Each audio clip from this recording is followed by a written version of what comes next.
as they had prior commitments.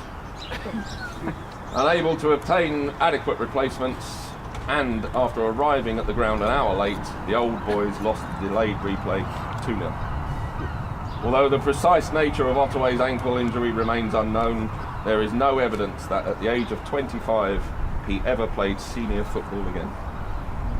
His cricket career, though, carried on, having been highly regarded within the sport ever since his century at Lord's against Harrow. And in 1876, Ottaway had the fourth highest first-class batting average in England when he recorded his first of 2 first-class centuries whilst playing for Middlesex.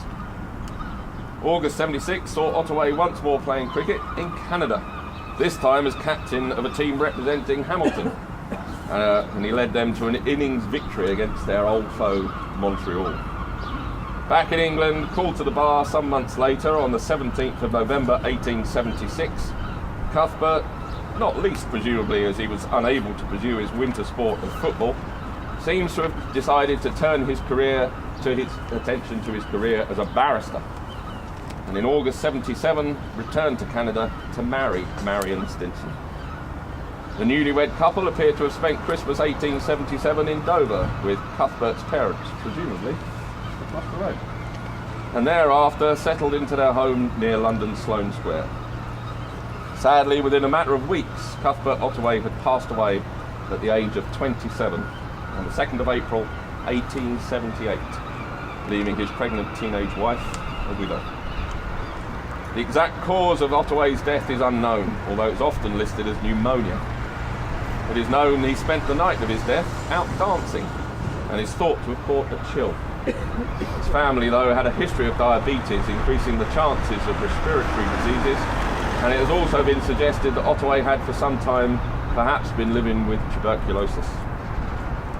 Marion, who was 18 years old and 5.5 months pregnant when Cuthbert died, returned to Canada and went on to live a remarkable life as a philanthropist. Having lost her father to TB at the age of 6 and perhaps her husband to the same disease at the age of 18, she spent much of her life devoted to fighting the infection.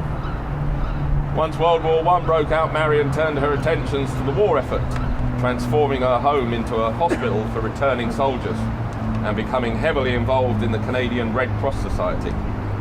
She is remembered as one of the great female figures in Canadian history, and her son by her second marriage, Harry, went on to become Canada's leading field commander in World War II. The true tragedy of Cuthbert Ottaway perhaps is not his untimely death at the age of 27, or the fact he never got to meet his daughter, but rather the manner in which history has until recently forgotten him.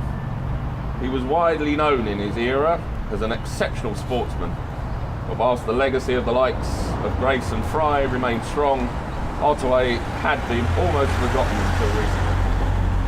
His grave at Paddington Old Cemetery was practically in ruins before in 2018 it was finally restored by the Football Association as befits England's first football captain, who was also an exceptional cricketer, the finest amateur racket player in the country, and perhaps the most diverse university sportsman in English history. Ottaway's College Brasenose have an annual tradition whereby each Shrove Tuesday an undergraduate writes an ale toast. In 1871, the toast was written by Cuthbert Ottaway and maybe gave away some of his philosophy in team games, including the verse, "And no strength and weight help a crew, and no confidence help it still more.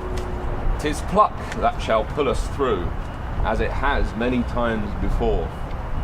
And in 1879, the year following Ottaway's death, the Brasenose Shrove Tuesday toast included the lines, "Alas, your flag is half-mast high, all is not jest today. On Cowley's meads the breezes sigh, for gone not away."